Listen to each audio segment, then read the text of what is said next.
4 minutes past time, and you're just right on time for KUTV Primetime News. This, the 23rd of April, the year 2024. Indeed, it's the day that we have much and more lined up for you, including in various disciplines from politics, business, and of course sports. And for the next 60 minutes or so, book a date with me to bring you up to speed with the latest.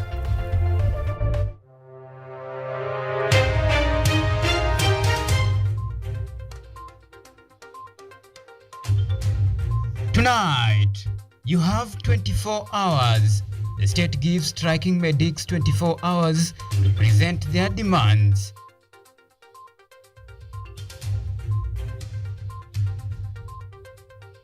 We want answers.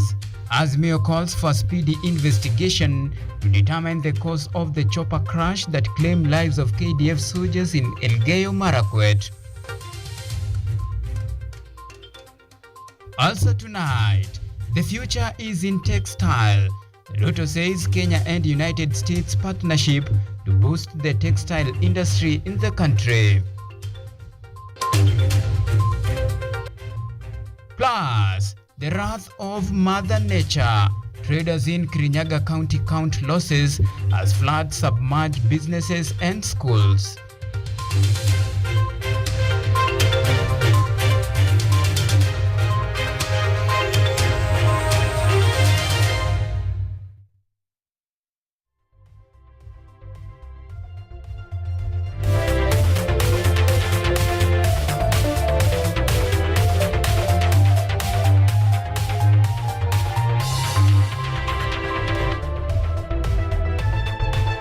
This is KUTV Primetime News with Auma.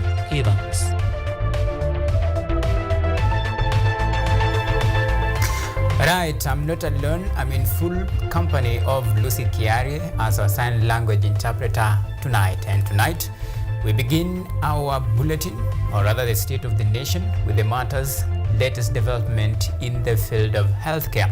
The government has given striking doctors until tomorrow to conclude their discussion and give a way forward to the ongoing strike, insisting that the negotiation they have been having have already achieved some desired outcome. Speaking at Kenyatta International Convention Center, Head of Public Service Felix Osgei said that the government has agreed to postpone the signing of the return to work agreement that was slated for today to tomorrow, even as some of the members of the committee felt the doctors were taking too much time to come to the table. We need to give them some more time for them to conclude the discussion with their membership, so that tomorrow, once they are ready, we come here, convene here, sit down, and initial or sign the return to work formula as agreed yesterday. We are almost at the tail end of this process, so we are waiting for the affirmation. We have really overachieved, and I'm really hopeful that tomorrow the union will do the rightful thing, not for the interest of ourselves as government or doctors, but for the interest of all Kenyans.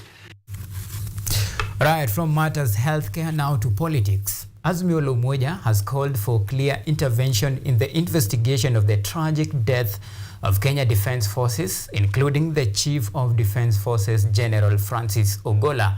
According to Gunja Member of Parliament Opiyo Wandayi, the families of the victims should be separately represented in the investigation. Azmio has, however, stated that the Joint Parliamentary Committee is going to be formulated to look into the matter. On the cost of living, Azmio has stated that President William Ruto's government is lagging in stabilizing the economy. The PG called for a judicial inquest into the accident and death, as opposed to mere investigation led by the military that is close to civilians. We also demand that families of the victims be independently represented in the investigation and inquest.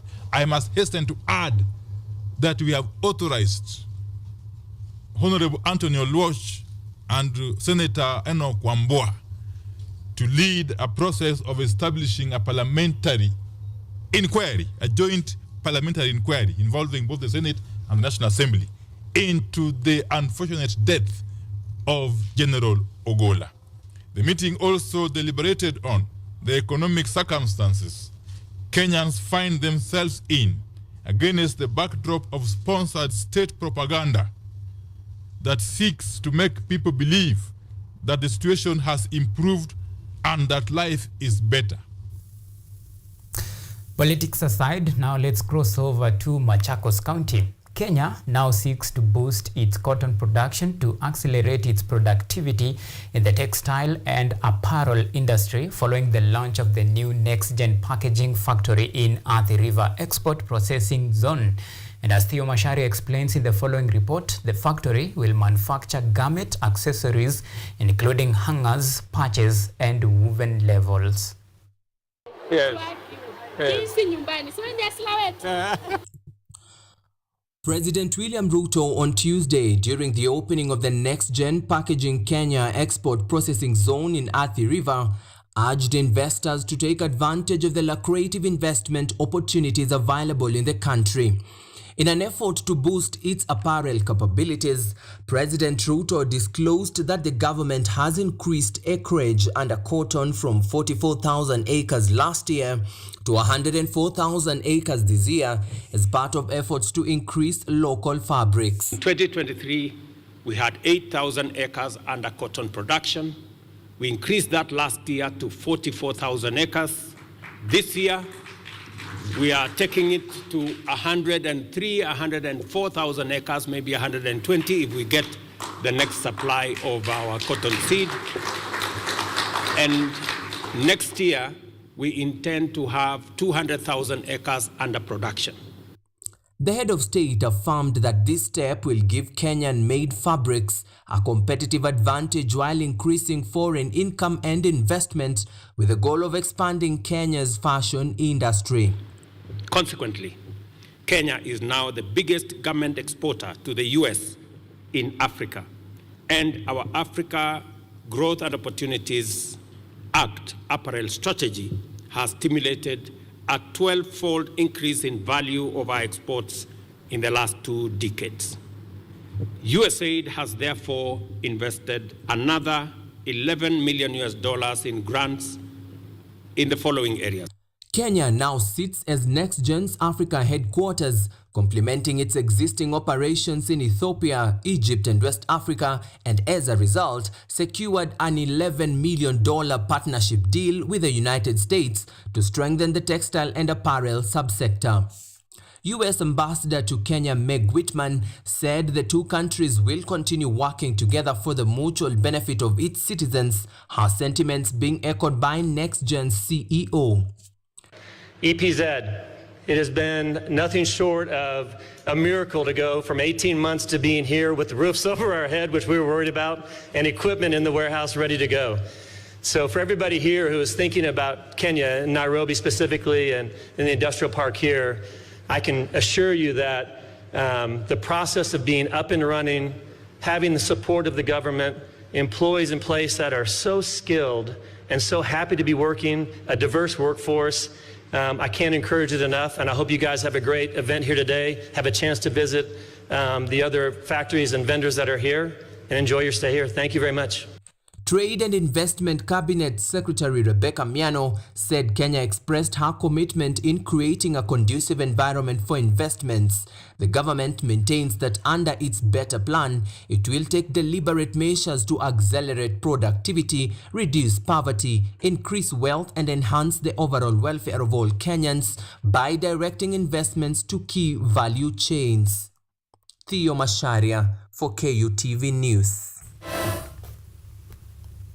Thank you, Theo, for that. Now, Prime Cabinet Secretary Musalia Mudavadi says there is an urgent need to increase graduates with PhDs in Africa to address challenges in Africa. Mudavadi, while opening the 3-day, the 6th Partnership Skills in Applied Sciences, Engineering and Technology annual conference, highlighted that PASSET is the key to Africa's need to address challenges hindering research output and quality in the STEM subject. Dorothy Musioka with the insight. The 6th Annual Partnership for Skills in Applied Sciences, Engineering and Technology PASSET Conference has commenced today. Prime Cabinet Secretary Musalia Mudavadi, who graced the event, noted that PASSET is the key to address challenges hindering research output in Africa, thus calling for an increase of PhD graduates. This unimpressive situation calls for an urgent increase in the pool of graduates with PhD without compromising on the quality of studies. In efforts to accelerate socio-economic transformation, PASSET offers opportunities in developing skilled professionals in applied sciences, engineering and technology to integrate faster into an increasingly innovative and technological workforce and address the continent's challenges through scientific and technical research and innovation from TVET institutions. By integrating TVETs into our broader knowledge and skills ecosystem, we will be able to unlock the full potential of Africa's industrialization. Mudavadi reaffirmed his support for objectives of PASSET and Regional Scholarship and Innovation Fund, which has benefited 25 PhD scholars in efforts to enhance tertiary education in Africa by prioritizing science and research projects. We recognize the critical role these initiatives play in nurturing talent, bridging skills gaps, and driving sustainable development. I assure you of my unwavering commitment to enhancing tertiary education within Kenya and across our region. The Partnership for Skills in Applied Sciences, Engineering and Technology is led by 5 member states including Kenya and was launched in the year 2013. The 6th PASSET conference theme is leveraging TVET in the knowledge and skills in ecosystem and industrialization. The conference will end on 25th April 2024. Dorothy Musyoka, KUTV. Now, traders in Kagio Market in Kirinyaga County are counting losses following the heavy rainfall that was experienced last night. The rain, which started at around 3 a.m. submerging businesses and Rwangondo Primary School, is feared to cause waterborne diseases in the area if not managed by relevant authorities, as Anyango Sylvia now reports. As the country continues to experience torrents, heavy and prolonged downpours, the poor drainage system has been significantly witnessed across the nation as businesses and transport services are interfered with due to flooding. Peter Maina, a trader at Kagio Town in Kirinyaga County, says that the rain, which has caused huge losses to businesses in his area, started at around 3 a.m. and has left him staring at huge losses as the impact of flooding water submerged his store with rice and shop items worth over 1 million shillings. Pia tunateseka na juu ya maji. Sasa mpaka biashara tumechoma, hatufungui kazi, kila wakati ni kutoa maji kwa biashara. Sasa tukiomba tutengenezewe hizi mitaro. Watu wasaidie, wengine hawezi kufuka na saidie wengine hawezi kufuka. Mimi nataka na tinga. Sasa kulingana na mahali hapo mwenye kumekaa, ukiwa na gari huwezi ukafuka hapo. Sasa mpaka mngojee maji irudi chini. Hata venye nimefuka hapo ni kulingana na vile nilikuwa na tinga. Kama singekuwa na tinga, singeweza kufuka hapo. Hata kuna gari kwa hapo ilikuwa imekwama nikaisukuma, angalau tu itoke hapo. Ndio nimeona gari yake italifikia hapo. Eliud Uki, who is also a resident in Kagio, says that drainage systems are essential to any infrastructure because they prevent floods. But right now, human waste mixed with floods are being drained in River Rwamuthambi. The raging floods have also submerged Rwangondo Primary School, which now needs to be renovated. Takataka na mafi hapa yote imechanganyikana. Choo zimekuja juu, hata siku nyingine kulikuwa ni kama kulionekana mzoga. Wambo alifukuliwa na maji.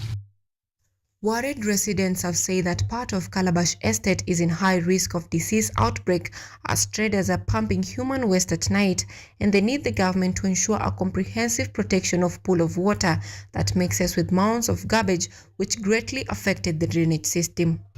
KUTV inataka county government na national government ituwekee drainage system nzuri juu venye tumekaa sasa.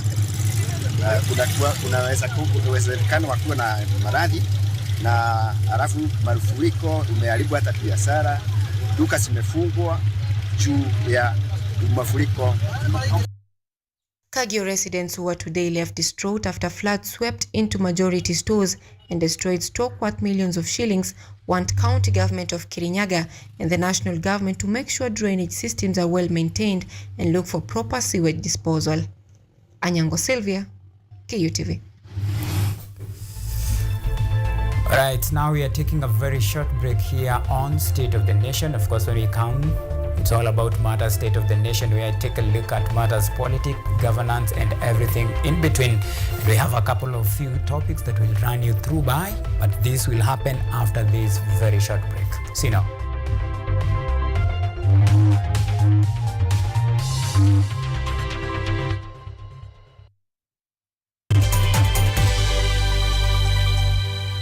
Are you an aspiring media practitioner, a graduate, or you just want to advance your skills in television production? Then welcome to Kenyatta University, where education meets innovation. KUTV, the premier university television station in Kenya, is now offering short courses in TV studio, field technical operations, and video editing. Through these courses, you will acquire hands-on skills on camera operations, media production, lighting techniques, audiovisual editing, and sound and visual control, and how to operate key equipment in modern TV control room. Enroll today at KUTV and discover your full potential in cutting-edge TV broadcasting. Graduates of these courses will receive professional certificates. For more information, visit our offices at KUTV Studios or call us on 020-870-4252 or 020-870-4255 or SMS us on 0739-110-544. KUTV, a new experience.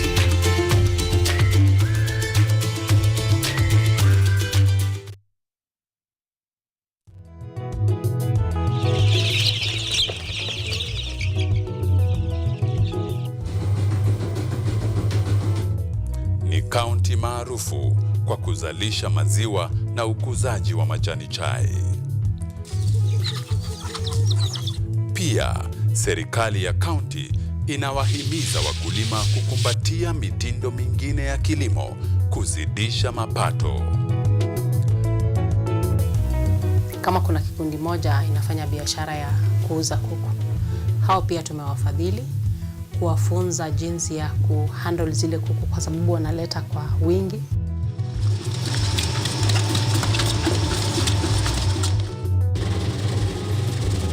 Haya yote tunakuletea katika Boresha Kilimo, toleo la kaunti ya Bomet. Kilimo ni nguzo kubwa kwa ujenzi wa taifa. They are powerful and influential. They make decisions in politics, education, finance, agriculture.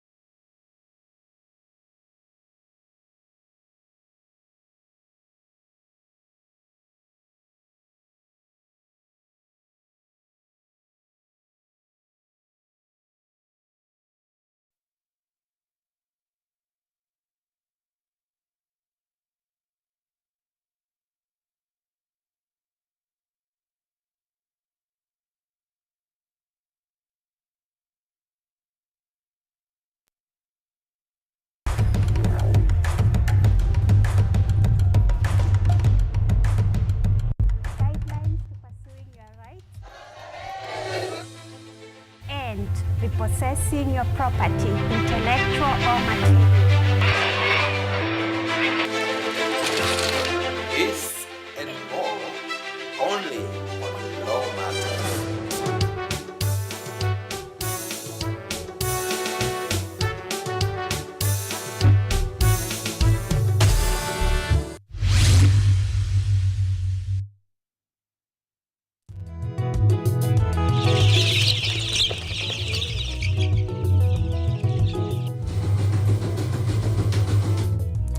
Kaunti maarufu kwa kuzalisha maziwa na ukuzaji wa majani chai. Pia, serikali ya kaunti inawahimiza wakulima kukumbatia mitindo mingine ya kilimo kuzidisha mapato. Kama kuna kikundi moja inafanya biashara ya kuuza kuku, hao pia tumewafadhili kuwafunza jinsi ya kuhandle zile kuku kwa sababu wanaleta kwa wingi.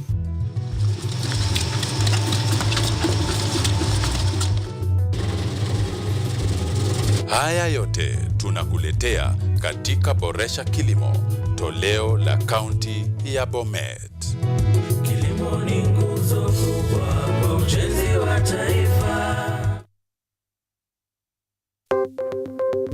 Maelfu na maelfu ya wahamiaji wakiwa na watoto kutoka nchi za Amerika ya Kati wanaendelea kuwasili kwenye mpaka kati ya Marekani na Mexico. But folks, I'm going. Thank you very, very much. I appreciate it. Thank you.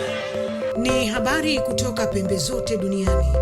Pepo pasi vuguvugu. Pepo pa ni idea. Tazidi ananyonya, hanyonyi vizuri, anakuwa hayuko comfortable. Jeshi la Jamhuri ya Kidemokrasia ya Kongo linapambana na waasi wa ADF. Kwa sasa wanatoa wito kwa mashirika, makampuni na vile vituo vya uchukuzi. Mambo mengi yatakwenda kama yalivyopangwa. Hapa ni kuna mmoja wa viongozi wa chama cha wavuvi katika eneo hili. Zaidi tunajaribu kuwapa chanjo ili ina boost ama inanyanyua kinga ya mwili, ndio inaenda kupelekea kupambana na virusi. Ni dunia ni leo, Jumatatu mpaka Ijumaa, moja kwa moja kutoka VOA Swahili, Washington DC.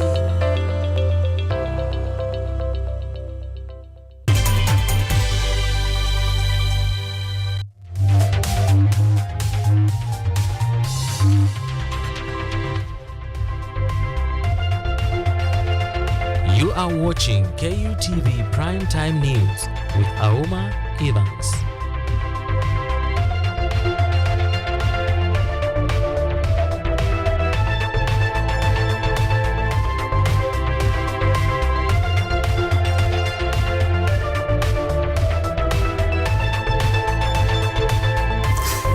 All right, welcome back, and now let's continue. Now, the Blue Valley Estate residents in Embu Town have now taken it upon themselves to ensure that investors in garbage collection in the area is evicted, with claims that their health is at stake. Well, this happens at a time when allegations which indicate that several complaints were made to the authorities and nothing was done. This story was produced by Brenda Nyongesa. Rate residents of Blue Valley Estate in Embu Town today morning have descended on garbage collection site in the area that is being run by a businessman to forcefully evict him of a piled up of waste that has turned into a health hazard for the dwellers.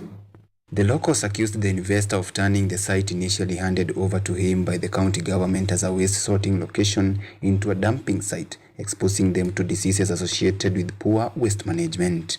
Kadri tunavyoona ni kwamba mwenye hili taka alikuwa anajaribu kufanya jambo, lakini jambo halikwenda vizuri sana na wenyeji.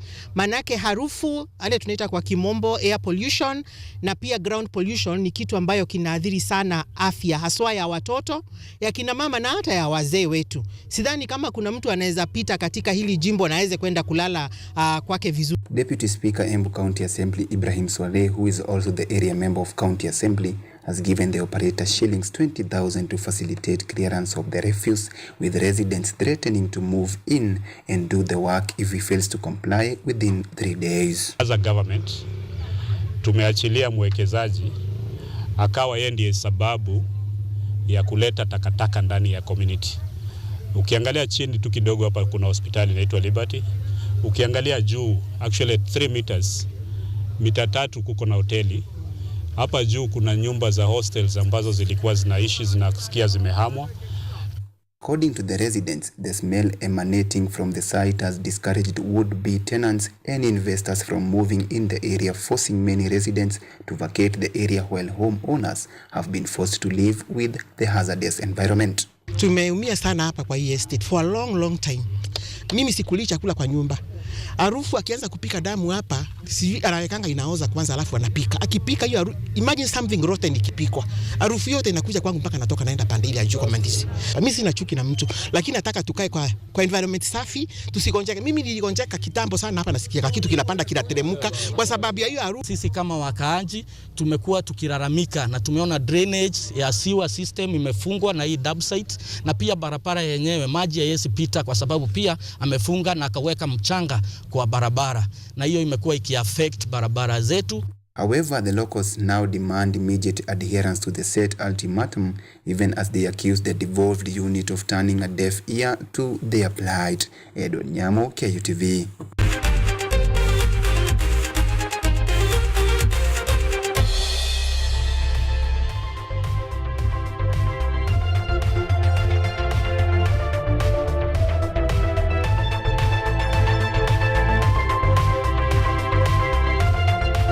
It's time for sporty action. Now, the National Paralympic Committee has picked a squad of 13 athletes that will represent Kenya in the upcoming 2024 World Para-Athletics Championship scheduled for May 17 to 25th in Kobe, Japan.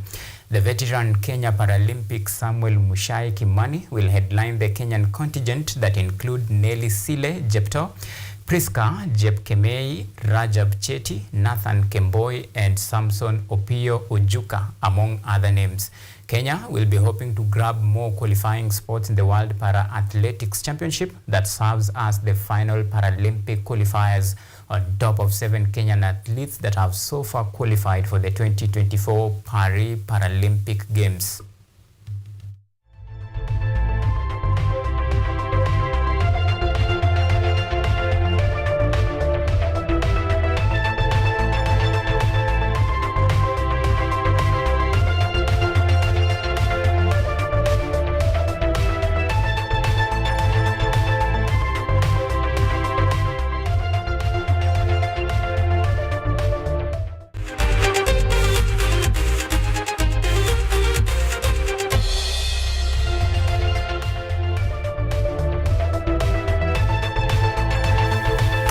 Alright, we are taking a very short break. Up next is State of the Nation. My guest is already in the house, and of course we'll be taking you through matters, politics, governance, and everything in between. But that discussion will be coming to you in just a while. See you in a bit.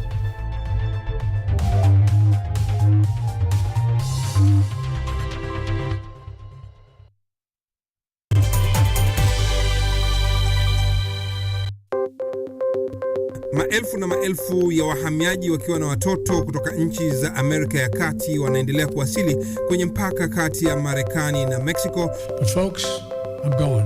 Thank you very, very much. I appreciate it. Thank you. Ni habari kutoka pembe zote duniani. Pepo pasi vuguvugu, pepo pani idea. Tazidi ananyonya, hanyonyi vizuri, anakuwa hayuko comfortable. Jeshi la Jamhuri ya Kidemokrasia ya Kongo linapambana na waasi wa ADF. Wito kwa mashirika, makampuni na vile vituo vya uchukuzi. Mambo mengi yatakwenda kama yalivyopangwa. Hapa ni kuna mmoja wa viongozi wa chama cha wavuvi katika eneo hili. Zaidi tunajaribu kuwapa chanjo ili ina boost ama inanyanyua kinga ya mwili, hiyo inaenda kupelekea kupambana na virusi. Ni duniani leo, Jumatatu mpaka Ijumaa, moja kwa moja kutoka VOA Swahili, Washington DC.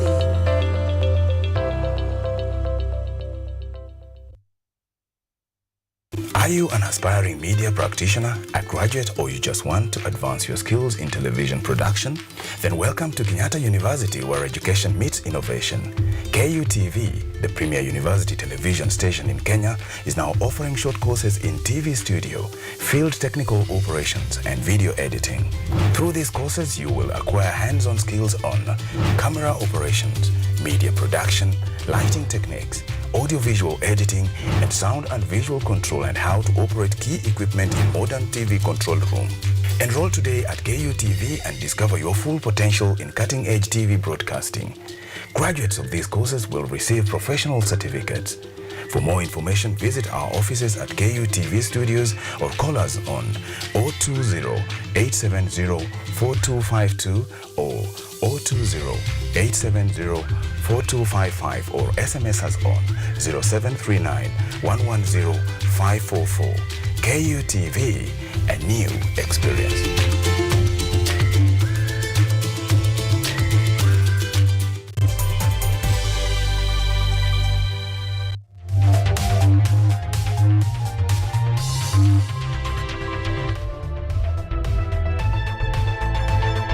You are watching KUTV Primetime News with Auma Evans. All right, welcome back, and now it's governance and everything in between.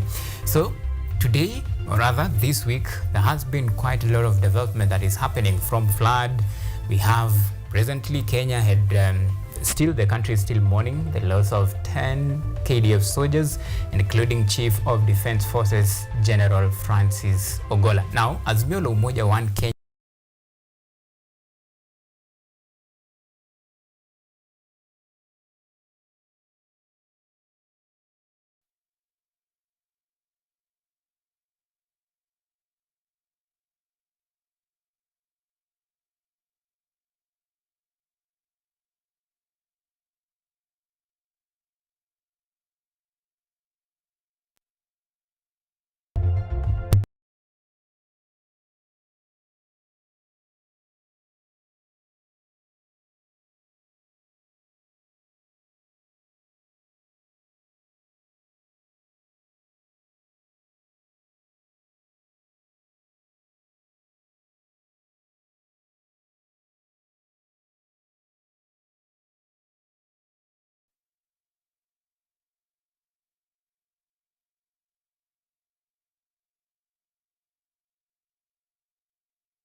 All right, now, State of the Nation, of course, continues, and we're taking toll of latest events as far as different matters is concerned here in the country. So, Azimio la Umoja has actually called for a thorough investigation to actually determine the cause of what could have actually, caused the crash that we witnessed that claimed the lives of 10 KDF soldiers, including the Chief of Defense Forces, General Francis Ogola. In line with that, Azimio has formed, or rather has proposed, two names, one from the National Assembly and the other one from the Senate, as a joint committee in quest to actually probe and know what actually happened. That is what happened in one hand. And of course, remember, the country continue to receive heavy downpour. As a result, many people have been displaced, lives lost, and of course, many, or close to over 24,000, according to the latest figure from the Kenya Red Cross, have been displaced as a result and of course affected in that line. And of course, to help me unpack this discussion tonight is one and only Professor Fred Ogola, governance and political expert. And of course, to help us form the basis of this discussion, let's take a look at what transpired today during the Azimio parliamentary group meeting, and of course in regard to the speedy investigation of the cause that actually led to the crashing of the chopper that claimed the lives of 10 KDF officials. The PG called for a judicial inquest into the accident and death as opposed to mere investigation led by the military that is close to civilians. We also demand that families of the victims be independently represented in the investigation and inquest. I must hasten to add that we have authorized Honorable Anthony Oluoch and Senator Enoch Wambua to lead a process of establishing a parliamentary inquiry, a joint parliamentary inquiry involving both the Senate and the National Assembly into the unfortunate death of General Ogola. All right, Prof. Yes. Thank you so much for making time. And I want us to just, straight away to that sentiment. What do you read there? Do you actually, how do you, comment on this one? Do you foresee maybe a speedy investigation as Azimio calls for? to determine the cause, because this is something that has evoked reaction. There is one part says we really need to know what is happening, because this is a Siaya senator, that is Oburu Odinga, said that yes, in as much as we acknowledge this is an accident, but similar cases have happened, but no answers have come forth. So what is happening? We want to know the cause, and so that the families could get the closure. What's your take on that? Yeah. First of all, let me take this chance to send my condolences to the families of all the gallant generals that lost their lives, the 10 of them.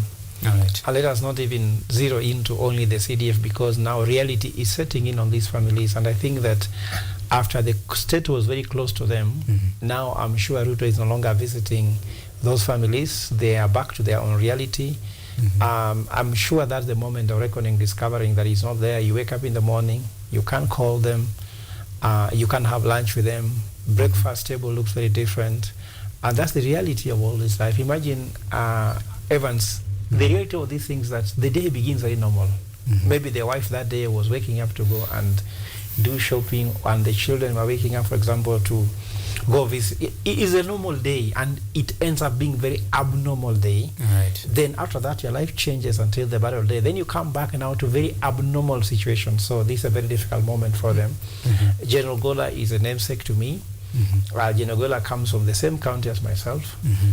There's a lot we share in common. It's unfortunate we were supposed to write a book with him on that will inspire young people, because in Kenya we are being brainwashed that you cannot be able to make it unless you have tribal connection and the rest. But General Gola made it against all odds, a 4-star general.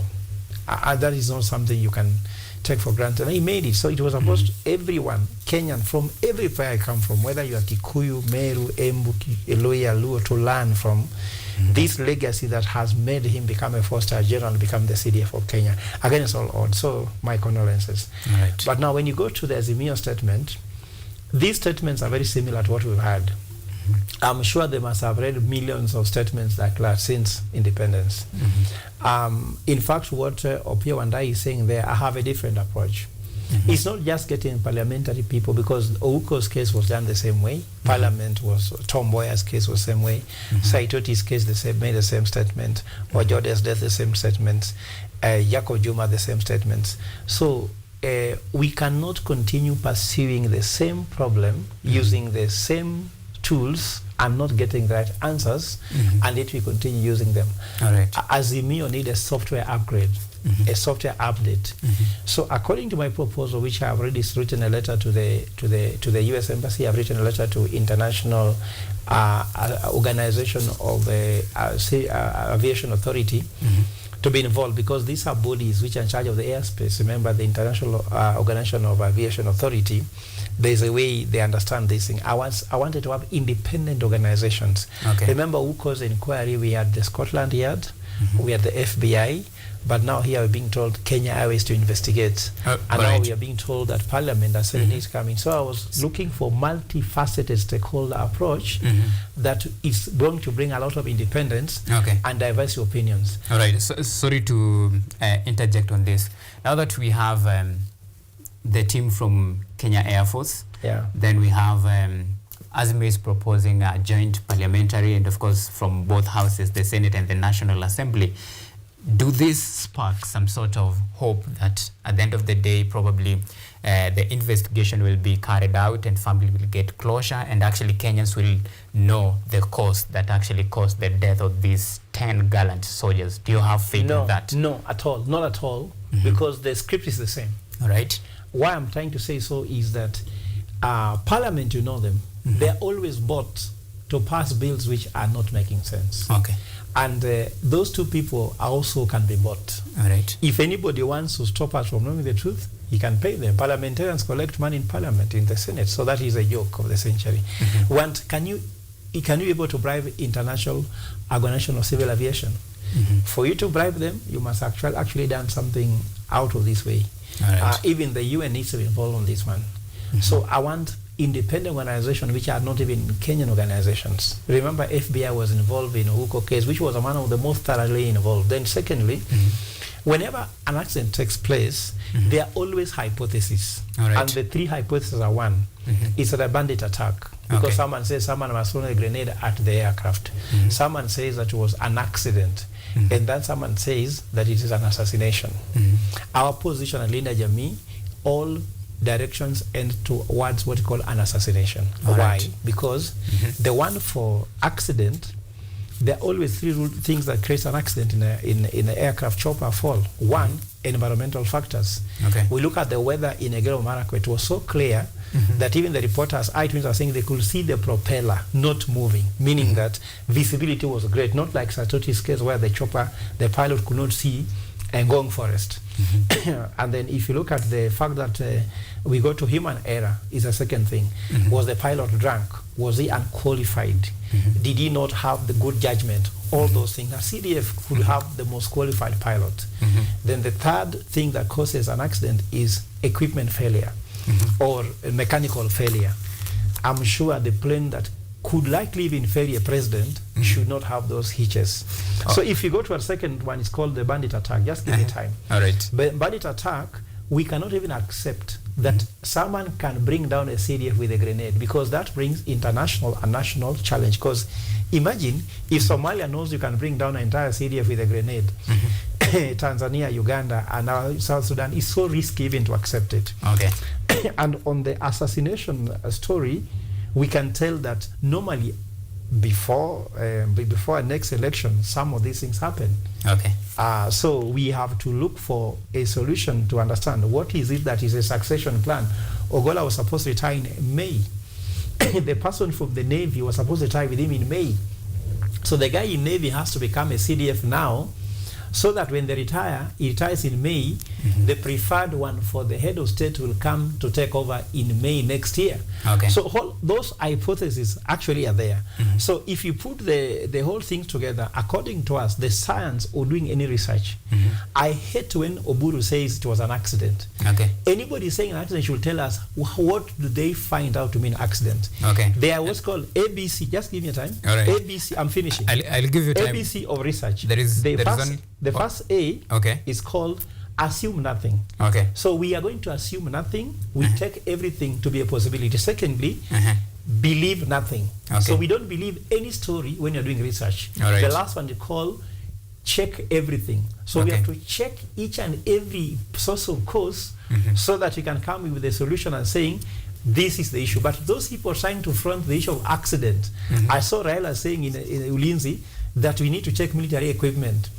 Why is this ruling out a fact that there's a human factor in it, there's a human hand in it? So let us not believe anything, let us not assume anything, let us check everything, and actually we might find the solution. All right, and that's you have actually put it correctly, because for now we can't really tell. That's why we need the investigation. So for now we'll leave it at assumption. And at the same time, Evans, let's allow people to take different positions. Do you know why that's important? Because everybody taking a different position makes them try to explore if they can bring evidence before the inquiry committee. You understand? But if you block everybody towards accident, we start focusing on what are the causes of accident rather than looking at what actually happened. Because if I remember when I was a young boy, there's somebody who was our neighbor who stole our cows. When our cows were stolen and he handed over to the thieves, he was the one leading the search for the cows. Do you think he took us to the direction where the cows were? He took us the opposite direction. When we discovered we're in the opposite direction, the cows were gone. So we cannot allow Kenya Air Force to investigate itself, because the chopper belonged to Kenya Air Force. They cannot lead the investigation. We have to bring somebody who will be able to follow the ABC of investigation. And I think that we do not want to start throwing in, let everybody mourn the way they want. Let them say it was assassination, let others say accident, let others say it's a bandit attack. All that will bring richness of information. Then after a report has come, we shall see how they reach the conclusion. And then we can actually get a closure. All right. Well, you mentioned that you have actually written to the, is it US? Yes. US Embassy? I've written to the US Embassy. I've written to the International Civil Aviation. I want them to be co-opted into this. Do you know why? it was underwhelming that I didn't see so many consolation. When a father loses a child, I'm thinking that everybody tries to console with him. All right. William Ruto lost a son because he's the chief commander-in-chief. All right. I didn't see so many foreign bodies sending condolences to him like Kibaki, like Uhuru received when Saitoti and Ojode died. All right. What do they know? And they didn't attend the Ulinzi ceremony. All right. They didn't go to Siaya. What is it that made them not go there? So we need to get their input. What is the response right now? So how is the progress? Yeah, I was just told received.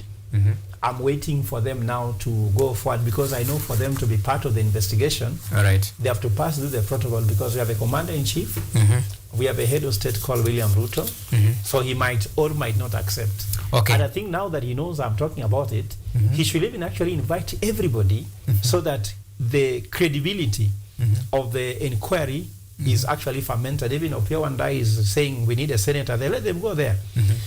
But we cannot trust a senator and MP. Okay. Anybody who trusts a politician in this country must be a mad person. Okay. Yeah. All right. Now let's switch gears now to rather some fortunate, stories that are hitting headline. I'm talking about now the floods. Yeah. And of course, this is something that has really affected many families. According to Red Cross, over 24,000 families have been affected. Over 10,000, some displaced. We have a couple of deaths recorded here and there, and of course schools, businesses have been submerged and roads are impassable. So what's your take on this? Because we are seeing here in Nairobi and Machakos, of course, we have seen what have happened in the last 2 days or so. So what's your take on this, and where did we miss the mark? You see, Evans, I have 5 undergraduate degrees. Fortunately, one of them is city planning and urban policy. So city planning and urban policy ensures, for example, water has a path. Okay. If you block water's path, it will go for you. That's the rule of the road. Because there is no way water will go around you. It will go for you. As you see building falling, it means somebody must have put building in the wrong places.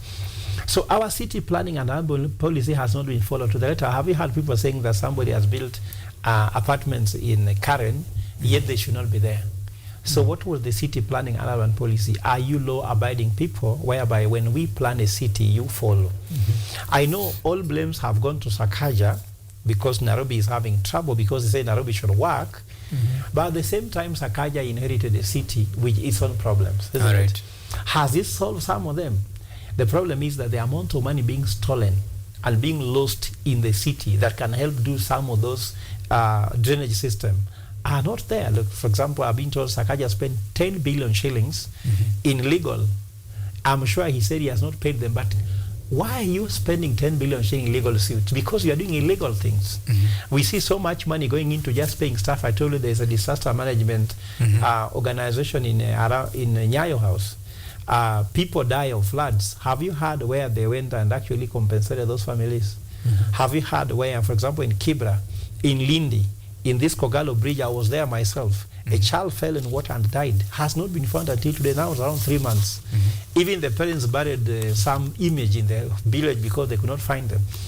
How much do we have people employed living in this Nyayo house here, earning salaries, and the Kenyans cannot get the services? Since you had 24,000 families who have been displaced with Red Cross reporting, why should Red Cross be reporting? Is Red Cross the government? Do we pay taxes to Red Cross? And we pay taxes for this. Those 10 billion shillings set aside for disaster management response, isn't it? Who has spent that money? In fact, we are going to ask Parliament to interrogate how was that money done. The controller of budget needs to tell us as well. Even the Auditor General has to tell us who spent these 10 billion shillings. All right. You saw the argument between Gachagua and the governors that money was given, money was not given. And it ended by saying money was given, money was not given. The truth of the matter is they know themselves. We do not have the truth. All right. Well, we have been there before. Yeah. This is not the first time we're experiencing floods in the country. Well, I believe that the first time we experience such a disaster like this should have prepared us for the eventualities of the outcome like this. Well, when you look, is it the planning or the ignorance? What is happening? Why are we not learning from the mistakes? It's corruption. It's corruption because, you see, we are a postmortem nation. We like doing postmortems. We like doing what I call current affairs. Current affairs is raining now. Let's talk about it. But let me tell you what, meteorological department here on Ngong Road, they knew it was going to rain this much. So if you tell us that it's a current affairs, because we have decided to make it a current affairs. Rainfall is scientific. Rainfall is not an accident. Okay. Do you think it's raining by an accident? Go ask meteorological department. They don't tell you it's going to rain for a period of time on this much and this will be the impact. Who uses that information? So for us, we have intelligence. We even go to the issue of the chopper crash. The intelligence is doing postmortem instead of telling us a predictive analysis that the weather could be bad in Elgeyo Marakwet. This could be happening. We are having planes which have not been serviced. There's exposure here. We have human factor, isn't it? Right. We have floods. The meteorological department is there. All of them are being paid. They get government budget. And they don't give a report to help us overcome. Or if they give, no one is consuming this report. So there's nothing like a surprise. Some of these things you can see them. It's just that money is allocated and money is eaten. Let me tell you what, my brother Evans, what hurts me. As I was coming here, it's raining cats and dogs. But do you know, on the way, I could see young people like you, my brother, carrying this kangumu in some kind of a container, carrying a thermos with the tea, and it's raining. And they are selling to people who are also suffering from cold. They are working so hard. I saw another woman with an umbrella, this kind of an umbrella, sitting there selling groundnuts which are 10, 50 shillings. They sell to feed their family, then they pay taxes, and then 10 billion is just being chewed like that. And you see the pain of us working so hard as a nation. Kenya is a working hard nation, but they don't get rich because of the fact that their money is being chewed by somebody who sits back there and monitor from their comfort. And you have actually raised a very important aspect of this discussion. Well, we have warnings from even the Red Cross. And they tell Kenyans that, this is rain. You need to take at least precaution measures. But just like you put it, Kenyans are there, it's raining, they are selling. Because don't you think sometimes even this is just ignorant from Kenyans, some of things that we could have actually prevented? Yeah, for the Kenyans who are suffering, I don't say ignorance. My brother, you either die in the house or you die trying to make a living. No job, my brother. Look at what happened in Bakassi when they asked to advertise a job. Do you know how people go? I wake up in the morning every day at 4 a.m. running.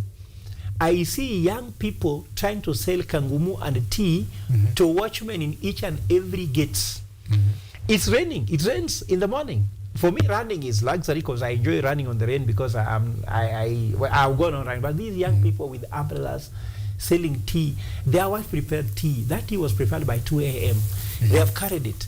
And they have no option, my brother. You are at home. Your kids cannot eat. And you're telling them it's raining. Can your kid understand it's raining? So what I'm trying to say is that they pay taxes. And let me tell this to Kenyans.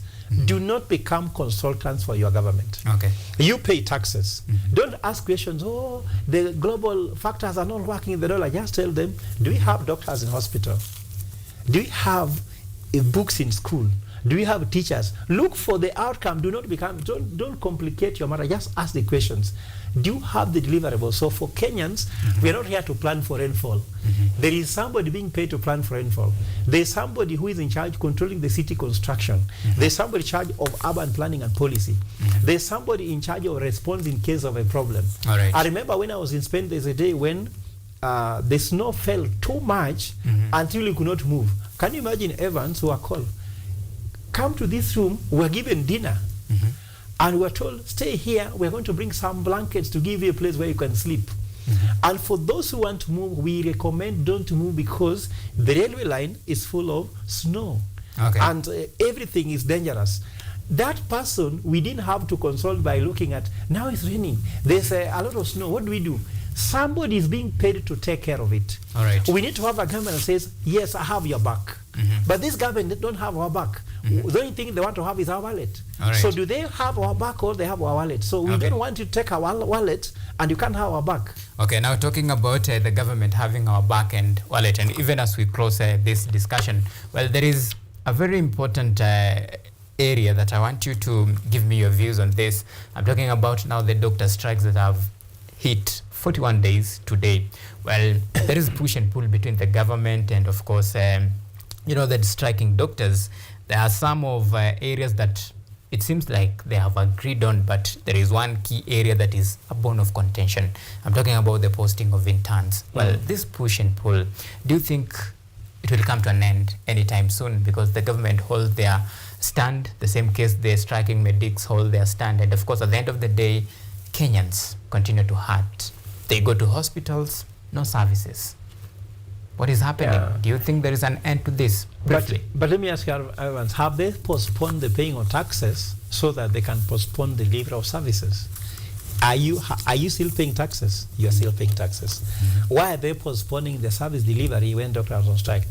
But let me just go to the deep issue here.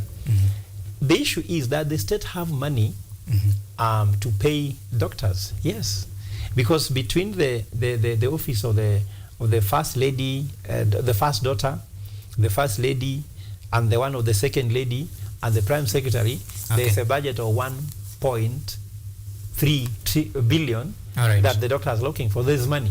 Secondly, the NHIF is being moved to SHIF, isn't it? The system is 5 billion. The issue of training people costs 7 billion. The money is there.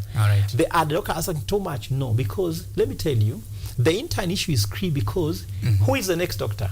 If the interns are not placed somewhere, who will be a doctor in 20 years from now? Because other doctors will retire.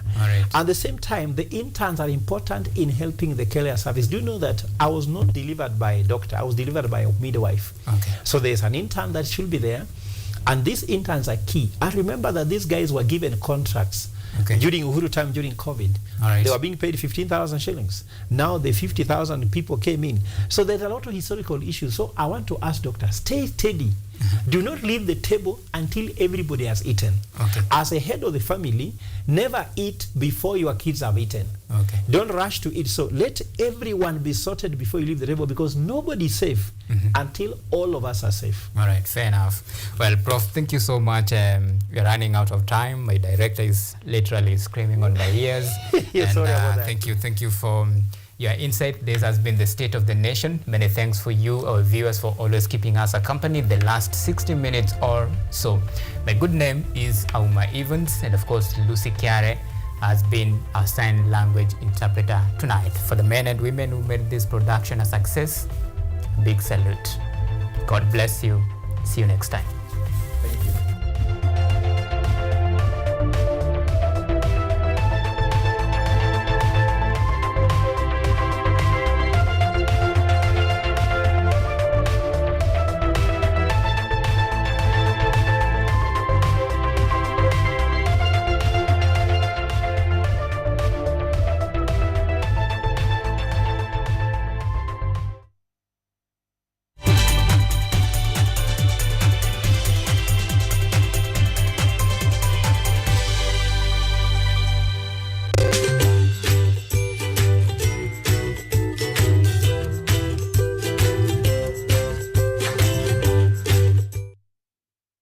Are you an aspiring media practitioner, a graduate, or you just want to advance your skills in television?